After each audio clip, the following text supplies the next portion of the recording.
ગુજરાતમાં અત્યારે એટલે કે 17 મેથી વસ્તી ગણતરી શરૂ થઈ છે ત્યારે સુરતમાં જનગણના 2027ને લઈ સુરતના સાંસદ મુકેશ દલાલની ઓફિસે પાલિકાના અધિકારીઓ પહોંચ્યા હતા. તો મુકેશ દલાલે લોકોને અપીલ કરી હતી કે વસ્તી ગણતરીના નામે છેતરપિંડી કરે તો ઓટીપી ના આપવું. ગુજરાતમાંથી જનગણનાની શરૂઆત થઈ છે ત્યારે સુરતમાં મહાનગરપાલિકાના અધિકારીઓ સુરતના સાંસદ મુકેશ દલાલની ઓફિસે પહોંચ્યા હતા. મુકેશ દલાલે વસ્તી ગણતરીમાં નામની નોંધણી કરાવી હતી અને લોકોને અપીલ કરતા જણાવ્યું હતું કે કોઈ વસ્તી ગણતરીના નામે છેતરપિંડી કરે તો ઓટીપી ન આપવું.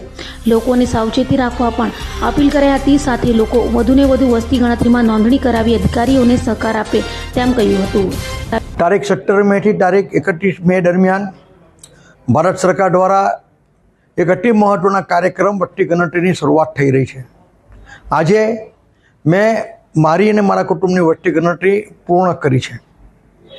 વસ્તી ગણતરીના આધાર પર ભારત સરકાર અને રાજ્ય સરકાર લોકહિતની જે યોજનાઓ છે, શિક્ષણ અંગેના નિર્ણયો, આવાસ અંગેના નિર્ણયો, આરોગ્ય વિષયક યોજનાઓ, અનેક પ્રકારની યોજનાઓ આ માહિતીના આધાર પર બનતી હોય છે.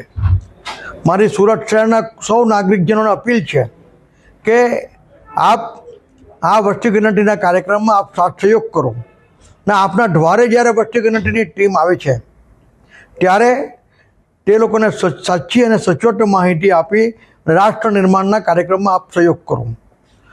આ પ્રક્રિયા દરમિયાન આપના મોબાઈલ પર જે પણ કોઈ ઓટીપી આવે છે તે આપે કદી પણ કોઈને શેર કરવાનો રહેતો નથી. ઉપરાંત અગર આપ જો ઓનલાઈન ફોર્મ ભરો છો તો એમાં જો ધારો કે કોઈ ક્ષતિ રહી જાય છે તો તેમાં પણ ચિંતા કરવાની આવશ્યકતા નથી, એ સુધરી શકે છે. આથી મારી સુરત શહેરના સૌ નાગરિકજનોને અપીલ છે કે આપ આ વસ્તી ગણતરીના અતિ મહત્ત્વના કાર્યક્રમમાં સાથ સહયોગ કરો. ક્યાં તો પ્રત્યક્ષ ટીમમાં ત્યાં ફોર્મ ભરો અથવા આપનું ફોર્મ ઓનલાઈન ભરીને રાષ્ટ્ર નિર્માણના કાર્યક્રમમાં આપનો સહયોગ કરો. અભય થઈને નિષ્પક્ષતાથી નિરપેક્ષ રીતે વાસ્તવિકતાનો અરીસો રૂપી સચોટ માહિતી લાવતો સત્યની સાથે અભય ટાઈમ્સ.